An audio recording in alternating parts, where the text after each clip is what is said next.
All right. Well, hello, everyone out there on Facebook. This is Staci Matlock, editor of the Taos News, and we are here with our weekly Thursday Education Forum.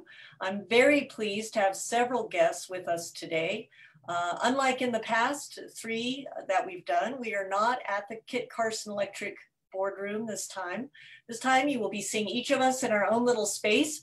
And I see several people have a much cleaner space than I do in my office. But anyway, we certainly hope you'll be joining us. Today we have Amanda Flores, who's the Community Schools Coordinator for Vista Grande High School.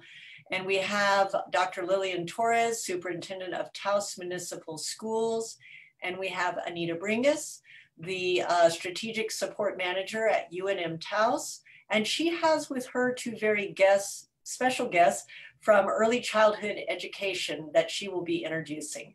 So we're going to start with Amanda Flores from Vista Grande High School.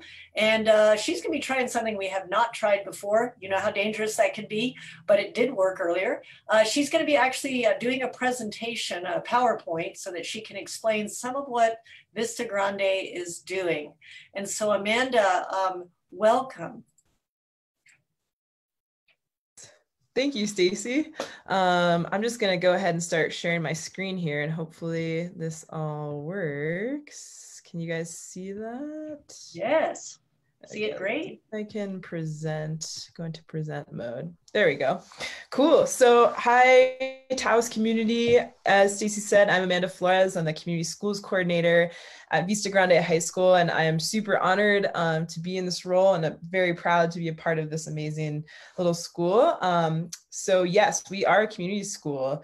We're a free public school, and we are focused on, being in full compliance with all of the COVID orders right now to keep our families and students safe.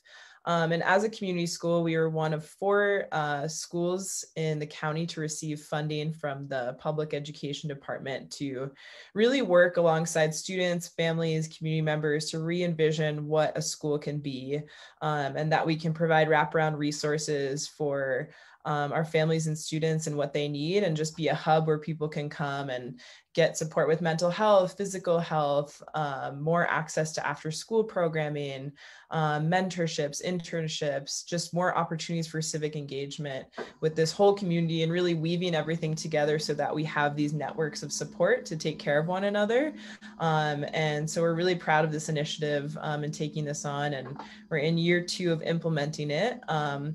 And through this sort of integrated community schools focus, it really just leads to better student learning, stronger families, and healthier communities overall. So we're really excited to be doing this. And if you want to get involved as a community member, you can reach out to me. My email is on the Vista website, and we'd love community input and support with this initiative. So it's just a little bit about who we are. Vista is a really small and flexible school, so we're able to provide different learning for different times, and we've always been really hands-on as a school, and so we are trying to provide as much support for students to get that online learning piece completed, but also give them opportunities to put down the laptop and take advantage of some creative opportunities at home that they can do. When we're able to, we'll have some outdoor classroom opportunities when all of that is allowed. But yeah, we're open for enrollment right now, or to call the school and get more information. So please do that. We have 3 options for distance learning. So we're trying to be really flexible. We know that students are struggling right now, and we want to make it as easy as possible for them to connect and just get their learning completed and stay on track and feel supported. So our first option is a fully remote type of class on the Bright Thinker platform. So that's not interacting with any teachers. It's just fully online, self-paced. They can take it as they need to. Option 2 is a blended. So the core content classes are still on that Bright Thinker platform, but students are also eligible for other school opportunities like our crew classes, which are really focused on social emotional health and getting students to connect with their peers, and also our outdoor education programs, remote learning kits that we'll be sending home, and our internship and work study programs, again, when all those things are allowed. And then our option 3 is a traditional remote learning model with synchronous and asynchronous classes where students are working with the VGHS teachers and staff. So yeah, that's a little bit about our classes. And then let's see if I can, there we go. Yeah, as a community school, we're really focused on culturally and linguistically responsive curriculum and teaching. So we really know that our students are coming from all different backgrounds, and we want them to feel that who they are, their identity, their home culture is affirmed and validated and welcomed in our school and in the classroom, and bridging that for academic success. So we're really focused on welcoming all aspects of our students and appreciating who they are and learning from them as well. So that's a huge part of what we do at the school. Also, given COVID and how challenging it is for students and falling behind, we are trying to offer an integrated approach for students to not fall behind. So we've integrated math science classes, integrated English social studies classes. As I mentioned earlier, we have our Bright Thinker platform, which is focused on being a credit recovery program for students to catch up more quickly. And then our crew classes, which are daily classes where students meet every day with the same teacher and the same students, and they talk about life and what's going on in the world. They can ask for support if they need it, really just focused on that peer bonding and support for one another. So we really love that aspect as well. Yes, and so as I said, we really want to focus on having our students put down the laptop for a minute. So we have a project week, September 28th through October 2nd, where our synchronous and asynchronous classes will stop for a moment, and we'll be sending out remote learning kits for students to actually do a project that is related to the classes that they've been taking. So we have a mixed media arts program and remote learning kit, hands-on science. We have camping gear available to rent for our families. We have our community farm, which is in collaboration with the Taos Land Trust at Rio Fernando Park. So we have some hands-on agricultural harvest activities that will be going on there, all with COVID precautions and ensuring everyone's safety. And we have work study placements and job shadowing, again, when those things become possible. So we're just taking everything as it comes, but we really want to focus on getting these remote learning kits to our students and making sure that they get a chance to rest from the computer and the screen and do something creative and hands-on, which is really key to our approach at Vista. So another big aspect of our school is our career and technical classes. So we have a sustainable agriculture program, which we run again in conjunction with the Rio Fernando Park as a part of Taos Land Trust. So gaining hands-on experience working at the community farm, focusing on aspects of sustainable agriculture such as seed saving, planting crops, harvesting, soil health. We also have a construction and Adobe track. So really gaining that experience working with tools and building things and learning the methods of Adobe building to gain a certificate. And then in collaboration with UNM, we'll be offering a dual credit welding class to learn about a career and gain skills in welding. Our wilderness program is also a key part of Vista and the school culture. We've done this for many years in the past. So when possible, we'll be doing hiking and backpacking trips with our staff who are WWOOFer certified to make sure everyone's safe.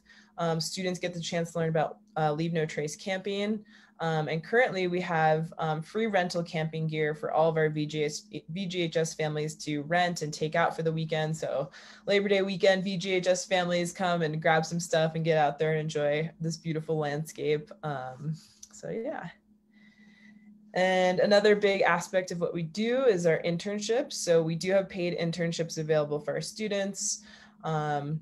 Again, taking all this as it comes with COVID. We have our virtual career fair next week on or 2 weeks from now, I think, actually, that's a typo, Wednesday, September 16th at 2 p.m.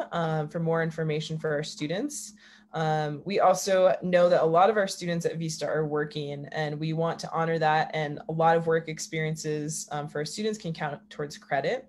And internships are also required for students who are in a career and technical track and course of study to support them in really gaining that knowledge of what a career looks like and what it takes to move in that direction. And that's pretty much it. Feel free to please follow us on social media, around Instagram, Facebook, and our website. And if you have any questions, you can email me. Again, my email is on the Vista website. And thank you all so much for listening. Such a wonderful school, proud to be a part of it, and really dynamic and flexible. So thank you all. Thank you, Amanda, so very much for your presentation. And yeah, hope to have you all on again on one of our Thursday forums. So we will go now to Dr. Lillian Torrez, who's going to give us an update on what's going on at Taos Municipal Schools. Great. Well, thank you so much, Staci, for inviting me. And we have a lot of exciting things going on right now at really all of our schools. One of the things that our goal is to get 100% of the students and families engaged in the learning process. So it's really important that every family make sure that they're connecting with the principal at the school, connecting with the teachers. I believe we have all of our hotspots out. We have, so everyone should have internet connection. And every student does have a device. What we're working on now is we have, I think mostly the middle school has some older computers. So we really need to refresh those and pretty much give the kids a few new ones. So I think we have about 49 laptops that are on the older side, and we're working on looking for funding for those 49 laptops. So we're continuing to work really closely with families and parents, and our teachers are doing an incredible job working with students through Zoom, and our platform, of course, is Canvas. So through Canvas, pre-K through 12th grade students can get in and get every assignment and work with their teachers and contact their teachers, and the teachers are keeping really close contact with the students. Really, this, I think, is at all levels. There are some parents that are saying, this is incredible. We love remote learning so much. And it goes all the way to, we're just barely getting on. It took us a week to get everything set up. So we're trying to get every single parent, every single student engaged as much as possible. Every one of our schools has its own intervention team. And the purpose of this intervention team is to have an early warning system. So we want to identify any students that are having trouble already or maybe starting to be behind. And we want to identify them and get them into weekly tutoring. And of course, the tutoring is Zoom, but the teacher and student will have one-on-one tutoring until the teacher and the tutor feel that it's okay for them to move on, and then we bring in somebody else. We have so many partnerships in the community, and it's incredible how many people really care about our students. Taos Behavioral Health has been, they're in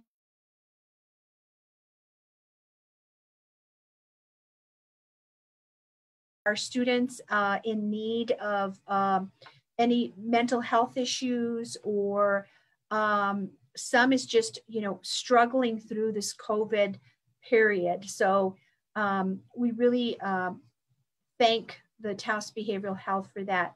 And then we have Taos Alive, who's helping us with classes that they have for anti-drug use, and just learning about self-regulating and taking care of our own bodies. In Speyer, I'm so happy that Taylor's here, because she has done amazing work in expanding the daycare. And so we're really working hard to have our staff. We have about 22 staff members that have students that need daycare. And then we have about 187 that we've identified of our parents that really are depending on daycare. So thank you to Taylor. It's been wonderful. And we're trying really hard to get as much furniture as possible to help fill all of these daycares.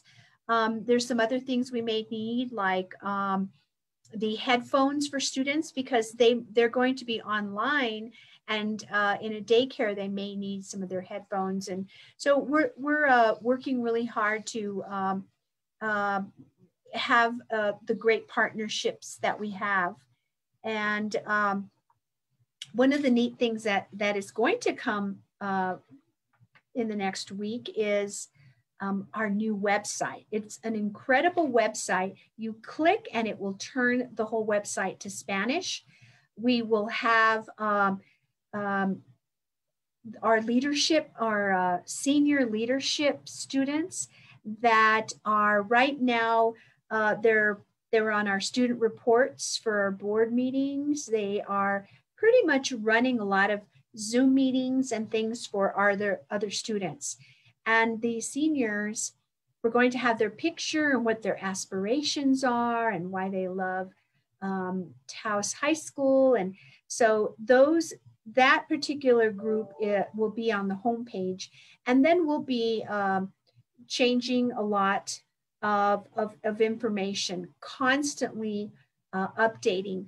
One of the big things we're working on that we're going to have on the website is social emotional learning. We're developing a 10-year plan, and we have Ned Doherty, one of our teachers at the high school, and Mark Richard will be co-chairing. For right now it's me, but what they will be doing is taking over the social emotional learning piece.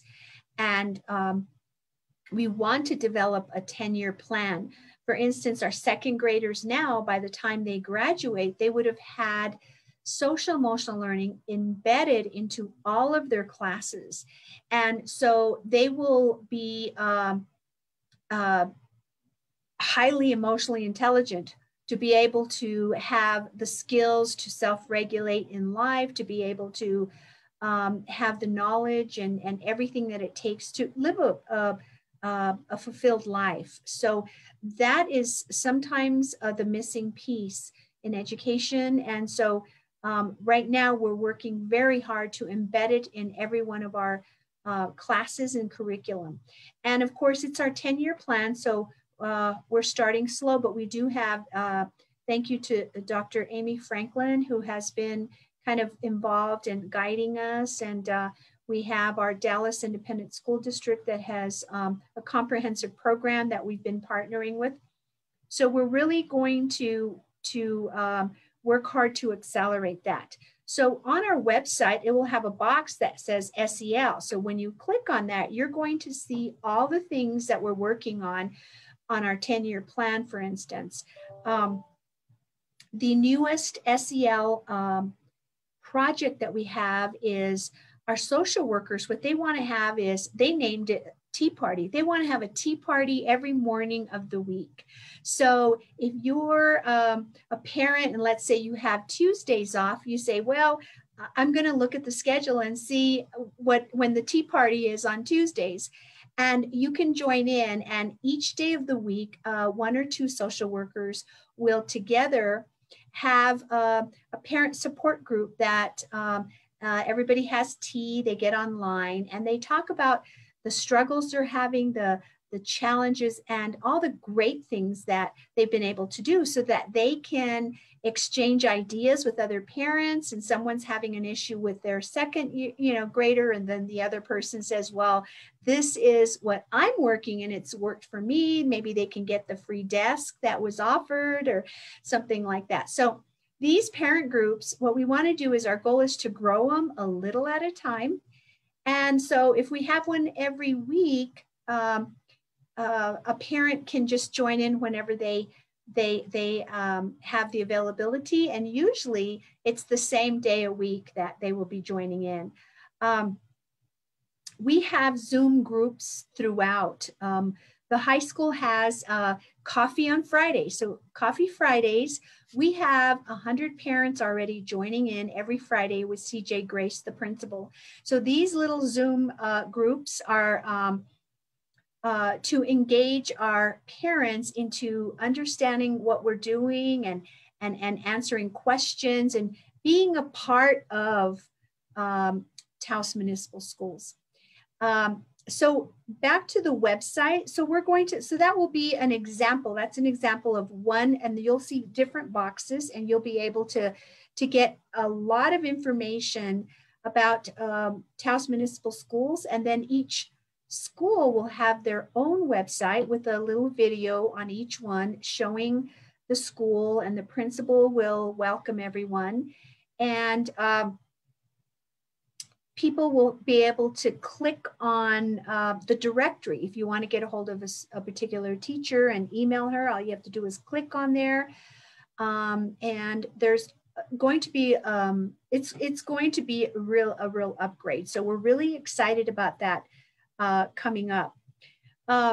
We have quite a few programs as usual at the high school. And what we're doing is working really hard with UNM Taos to see how, if we have more dual credit students signed up than ever. So we're working with UNM Taos to get that going. We also have our Los Alamos National Labs program, our welding.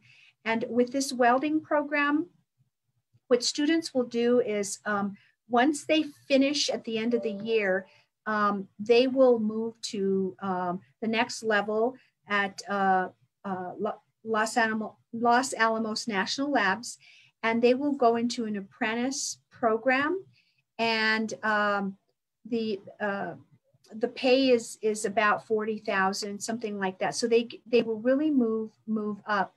Once they finish the 2-year program, the next level is $75,000, $80,000 salary.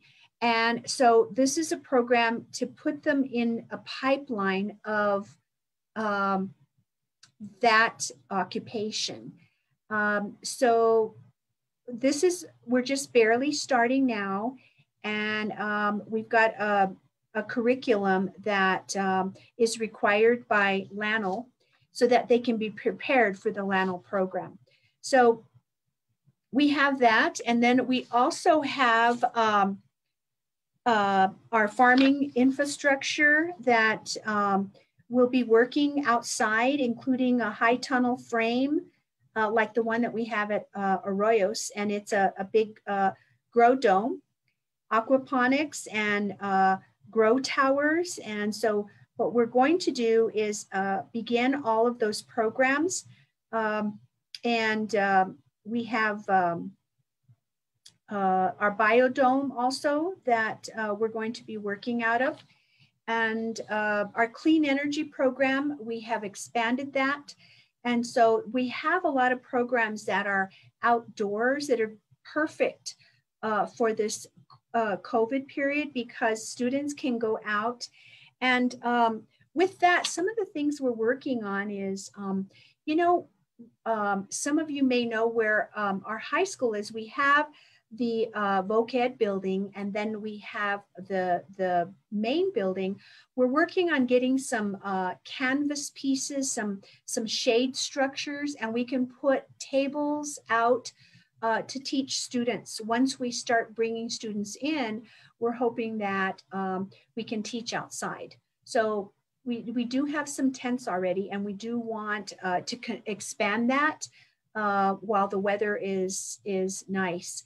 But remember that the board has made a decision that not until October 14th. October 14th is actually the first day that we are going to begin unless, depending on if there's a second wave of COVID or anything changes. If it doesn't change, we're planning on opening on October 14th. Now, when we open, it's only going to be 25% of the students. So students will have 1 day a week of in face-to-face teaching, and then struggling students, priority students, will have 2 because they'll go in on Wednesdays for half day. So with that, we're hoping to have as many students as possible outside to keep students as safe as possible. We are also going with CDC guidelines. Our MERV 11 filters are in, and we have almost all of them installed. So we're really working hard to make sure that we're completely ready to go. We've got our policies and procedures in place. And so what we still need to do is we're going to have a half-day training for every staff member on all the procedures and why we're doing what we're doing, what the procedures are for every piece of, from you, the moment you go in the classroom, leaving the classroom, and the temperature checks, and there's so many pieces involved in keeping students safe. So it is a half-day training, and every staff member will be involved in that. I'm thinking in the next 2 to 3 weeks we'll be ready so we can prepare for October the 14th. At the, not this next meeting next week, but the week, but the next, I think it's the 23rd of September, the board will again make a decision. Are we ready to start on October 14th? Do we want to wait longer? Do we just stay the way we are until after Christmas? And so they will be, we have our recommendation committee that they are monitoring everything. And we will be looking at what this recommendation committee says to us, and then the board will make a decision as to what we're going to do from there. But for right now, we're working on getting set to open on October 14th. So much more to come. And next Thursday, we'll have even more updates and things that are happening. So that's all I have, Staci. I just want to say thank you so much. And if anyone has any questions. All right, thank you, Dr. Torres, so very much. I did invite people to send in questions and post them here. I have not had any yet, but that may still occur. We have quite a few folks joining us. If you're just now joining us, that was Dr. Lillian Torrez, Superintendent of Taos Municipal Schools.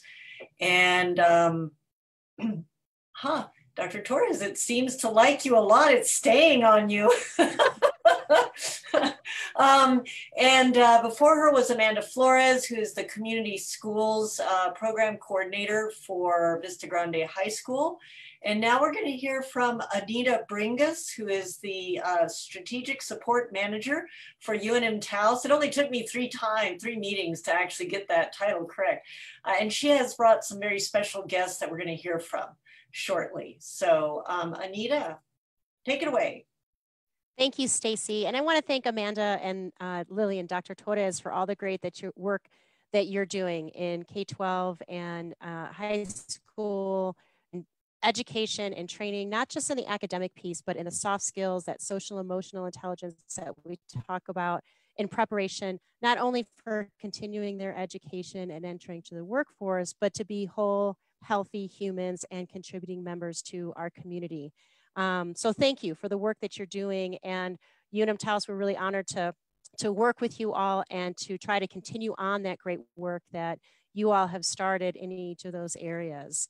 And we really hope that we are supporting our students to have that seamless transition from K-12 into high school and onto higher education and onto whatever their next step in life they choose to be, and through that entire pipeline or pathway of education. Another really, really critical piece in that sometimes does not get included in the conversation about education is the piece about pre-K, the early childhood education and care for our littlest students, the 0 to 3-year-olds, who are just little sponges soaking up and absorbing all of the information that they are observing in their surroundings. So I'm really, really excited to have the guests that we do with us today. And before I introduce them, I want to thank again the Taos News and Staci for making this forum possible.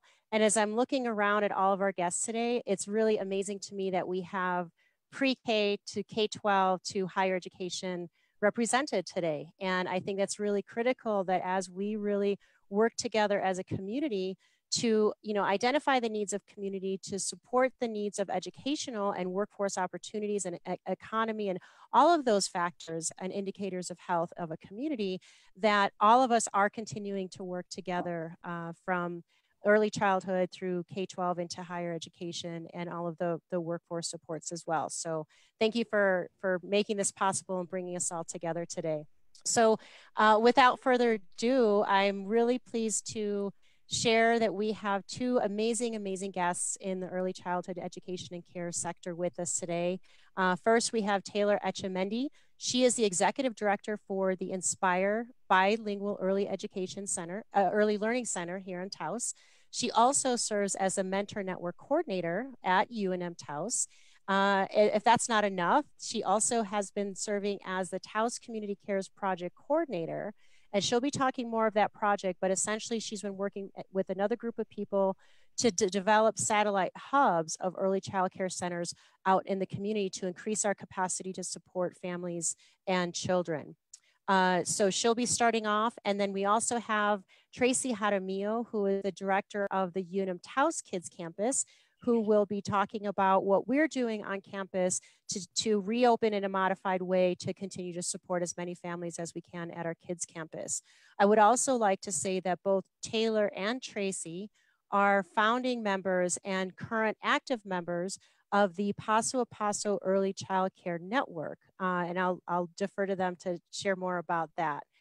So Taylor, if you'd like to go ahead and take the floor, and welcome and thanks for being here with us today. Thank you so much. Thanks, Anita, and thank you, Amanda and Dr. Torrez, for sharing about your programs. It speaks loudly that we're all working together to support the children and families within our community, and I'm proud to be a part of that. So yeah, Speyer has been around since 2013. We have 2 sites and generally serve children birth through age 5.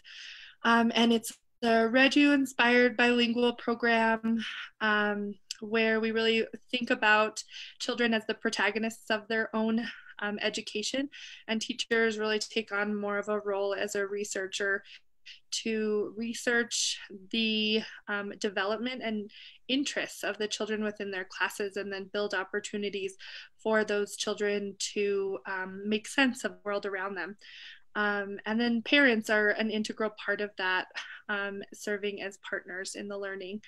And so that's kind of our, just a little bit about the program. We have been open during this whole time. Serving essential workers, and now have expanded. We have, 10 classrooms open for children birth through age 5, and those are pods of 5 children per group with an educator. And it's been going really well. Children bring so much joy. And so, for them, even the 3-year-olds, they wear their masks and happily get their temperatures taken, and have, been amazing at washing their hands every 20 minutes or so, and have been involved in making sure we're cleaning up all the time. And so it's been really joyful that, to be able to have children laughing and playing and being able to see and share with one another. And I know that the families have been so grateful as well, because we know that it's extremely hard right now. And I can't imagine the amount of stress that is happening for families, and for us to be able to provide that high quality care and education for children so that families can continue to work and take a little bit off of their plates has been something that we have been appreciated to be a part of. And I'm so proud of all of our teachers too, who have really stepped up in such an incredible way to reach families, communicate with them on a regular basis, identify what the needs are of those families, and then us as a program have strategized on how to support them. And much of that, the Taos Community Cares Project has come out of that work, is really thinking broadly with our whole community. So working with all of with the superintendent, like Dr. Torrez was saying, and all of the districts, both Vista and Penasco, including Taos Municipal Schools and the charter schools, as well as a variety of community partners to identify spaces within our community so that we can build satellite programming to support school-age children. So basically the model really is, early childhood education and care, typically is thought of as childcare. We definitely perceive ourselves as educators as well. 92% of the brain develops by age 5, and it allows for, it really sets the foundation for that lifelong success. So, we are expanding that kind of programming that we believe is strong programming and foundational, and definitely has a strong foundation in social emotional learning into these satellite programs. So we as a 5-star program have worked with the state to umbrella our program. So childcare includes out of school time care. So we generally have out of school time care or after school for school age kids. So basically what we're doing is expanding that program to help absorb and support school age children.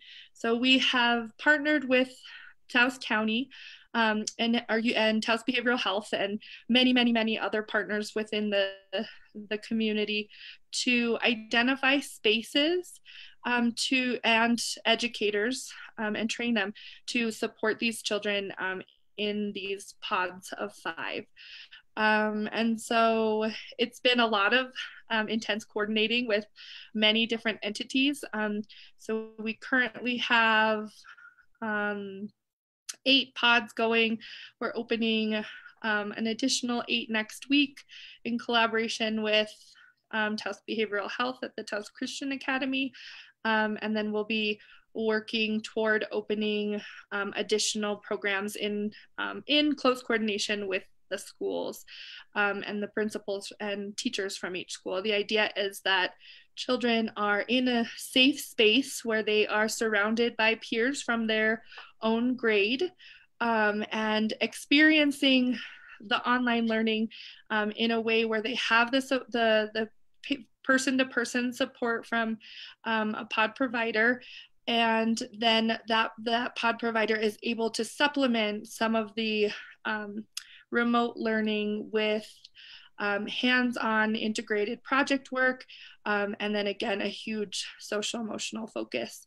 We just finished a training with Dr. Amy Franklin and Taos Behavioral Health last what day was that now? It was this week.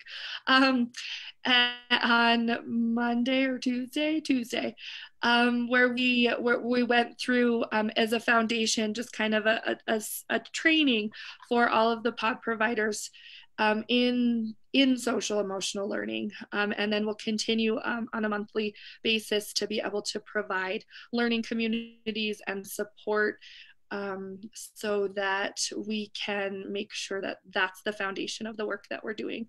Another really important component is that relationship between behavioral health and education, and social emotional learning really is that bridge. And that is the model at Speyer, is that we work with teachers within the classroom, but also a comprehensive community support services provider to be able to because we value mental health, we value behavioral health, so that every family is connected to that resource, and that the CCSS providers are working alongside the teachers to help give deep support, both socially and emotionally, as well as academically, to each child, as well as their family. So that extends beyond the classroom to a way where we are being able to provide, family navigation, helping connect families to resources, providing food if necessary, things of that nature. So that's an important part of the identity of all of these pods, that there's really a relationship between behavioral health and education, and a commitment to that social emotional learning community-wide. And so that's kind of, in a nutshell, what we're currently working on, and we'll continue to do that. I know I'm working in coordination with the schools, but I encourage people to reach out if they need to, if there are families that are really struggling and need the support. I'm committed to thinking creatively and strategically about how we can provide that. This project is creating job opportunities as well for our community. So if there are people that are interested in in supporting these pods, to help with the remote learning, to be trained in social emotional learning, and integrative project work, and really help our community out. We've had lots of people coming out of retirement through the woodworks to support this initiative, and we're very grateful. The more spaces that we have and the more people we have interested in supporting these pods, the more children and families we're able to serve. And again, there's been so much commitment from the schools. Thank you to Dr. Torrez. She's been so amazing in communicating and being able to provide, resources such as old furniture and things like that, and creative thinking. And it's been amazing to see our community come together in this way, where, we have Taos Ski Valley is supporting by providing space, and also providing administrative support. The county providing spaces for utilizing the community centers, the Taos Municipal Schools, like I said, the Taos Land Trust in providing space for us, the Paso Network, the EC COAD, the Taos Community Foundation has been incredible, the Lore Foundation. We've worked really closely with the Nurturing Center and Sienna Sanderson in making sure that there's the support for her families. The Taos Charter School and Nancy Twirl, Taos Educational Collaborative, which is providing the access points for internet around the community, and Kit Carson Electric, Taos Behavioral Health, amazing partners and incredible program, and Golden Willow Counseling. And it's been incredible to see our community to come together in this way, and I'm super grateful to be a part of it. So thank you. Thank you, Taylor. That was great. And we appreciate it. If people wanted to, if they had, I don't know, desks or chairs, or is there a place where you go and post the kind of needs that you have? We've been putting stuff out through the Paso network. For those of you who don't know what the Paso network is, it's a network that's been around for about 20 years, that really emphasizes cross-sector collaboration, where many entities, education, behavioral health, health agencies, early intervention, home visiting, are all sitting at the table together thinking about how we can best support our children and families. So pasoapaso.org is a place where you can look for information, as well as there's a Paso Facebook page. The other way people can get in touch with me is you can email me at inspiretaos@gmail.com. I'm working on my being more savvy with the Facebook thing, but Miles Bonney has been amazing in helping me with that. But for now, I think Paso is the best point place as far as, you know, he will make sure I get that communication. But people, if they have questions, can email me directly. And again, I just, you know, care about the children and families of Taos, and I'm committed to helping support in any way I can. That's amazing, Taylor, the work that you're doing. And on behalf of the entire community and you know, families with children or without, I just want to give you a great big thank you for not just the work that you're doing at Speyer, but the work that you're doing in the community to ensure that as many families and children as possible are not only have a place to go, but have such amazing services and true education and care at these locations. So thank you so much.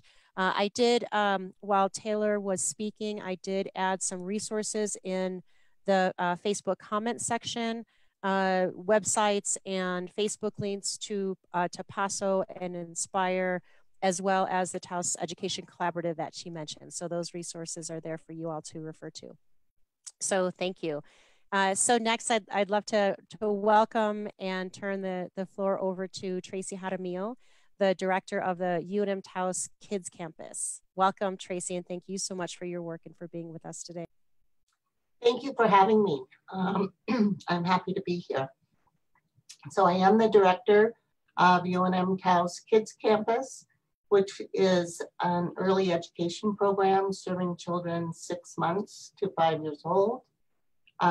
We are open to the community as well as serve students, UNM students and faculty children. So Anita asked if I could share a little bit about the COVID health and safety practices that we've put into place. We opened for the month of July with a soft opening. And I would like to really thank the UNM Taos administration and especially Jessica Sanchez and the facilities crew for really their attention to detail and putting everything in place to make staff, families, and children feel safe with returning to school. We opened on August 17th for the fall semester, and we have about half of our enrollment per day. We have maintained full enrollment, but we were able to reduce our class sizes by making our 3- and 4-year-old classrooms hybrid. So we have a group of 3- and 4-year-old students here Monday and Tuesday, and another Thursday and Friday. So we have no more than 6 children per classroom with 2 teachers, and they maintain a pod. We have staggered drop-off and pick-up.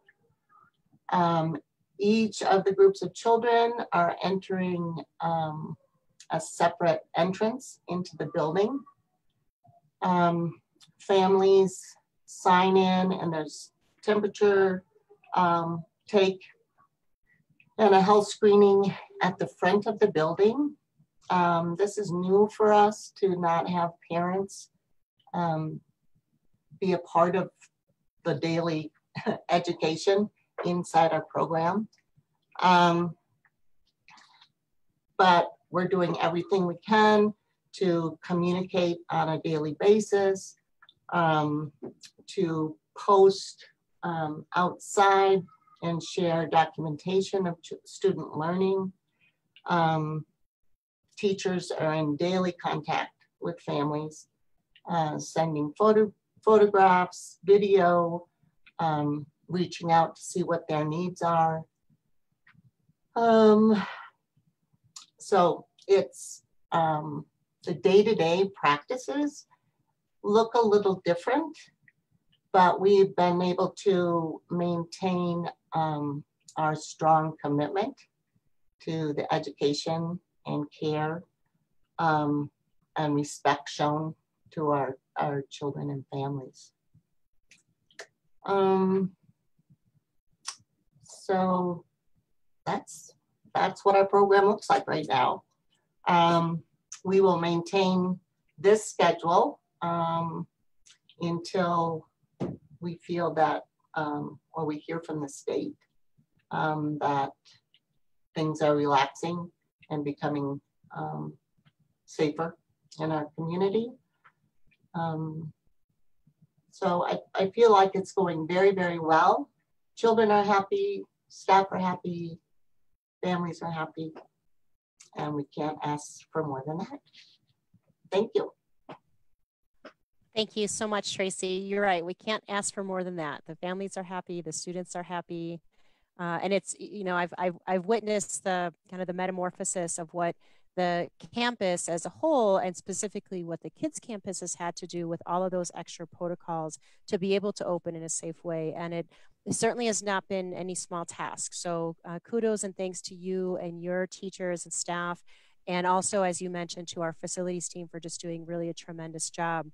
So Tracy, if I can ask for those of us, those in the audience that are listening, to share just a little bit about the model of the kids campus. And as Taylor mentioned, you know, we really try to get away of this, the narrative or the assumption that it's a daycare center strictly, or just a daycare center, but really, an education learning lab and early childhood education and care. Can you speak briefly to really what the kids campus is at UNM Taos? Sure. Like I said, UNM Kids Campus has a focus on early education, beginning in infancy, all the way through age 5. We also serve as a lab school for the UNM Taos Early Childhood Education Department. So a large portion of our staff are early childhood students that are co-teaching in the classrooms with a degreed teacher. I'm really happy to say I've been with the program for 10 years, and we now have students that started when I did 10 years ago and are completing their masters now, and are working in the center. The majority of our staff have been here for 10 plus years. Does that answer your question? Yes, thank you, Tracy. I think it's such a fascinating model, and the fact that not only are you serving, the little ones in that way, but also using it as a, hands-on practical way to train and educate the students in the early childhood and the education program at UNM Taos. So it's just a fascinating model, and I thought the community would be interested in knowing that as well. So thank you so much for your update and all the work that you all are doing. So Staci, I'm just about ready to turn it back to you to close us off, and for any other last statements that you have. I just do want to remind everybody before September 30th about the critical importance of filling out your 2020 census. This gives our community of Taos County funding for healthcare, education, food programs, emergency response, road construction, and much, much more for the next 10 years. And every individual not counted equates to over $3,000 of lost funding for our community. So go to 2020census.gov and please fill out your census for your household before September 30th. And I'll put that in the link to the comment box in Facebook. I'm also going to put in the comments the link to the Taos News Back to School special publication that they published back in June.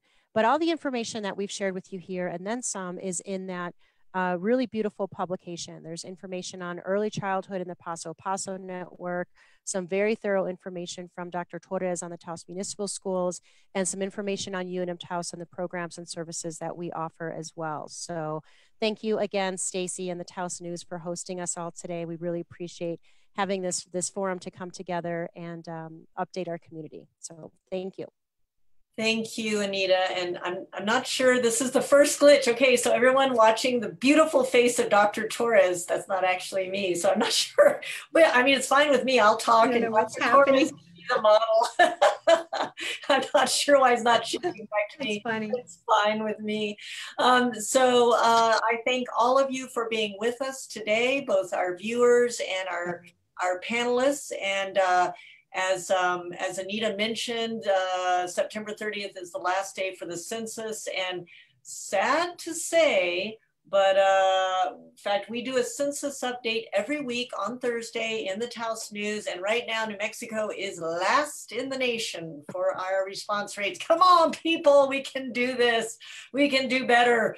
And sadly still, Taos County is at 33% response rate, as opposed to 55% for the state as a whole. So just remember, folks, as Anita pointed out, every person who gets counted means extra money for the services that we all need that help our communities. So please, it takes just a few minutes to fill it out. Thank you all again. Join us next Thursday for the next Education Forum at 2 p.m. And have a great day, everyone. Oh, Staci, can I do a quick announcement? Absolutely. We do have today from 3 to 5, we have our Secretary of Education, Dr. Ryan Stewart, is doing a COVID webinar to engage all of New Mexico. Today from 3 to 5, and you get on the PED Facebook, just put in New Mexico Public Education Department, you get on Facebook, and you can join right there from 3 to 5 today. I'll be there. Thank you so much. Thank you. Bye-bye. Bye.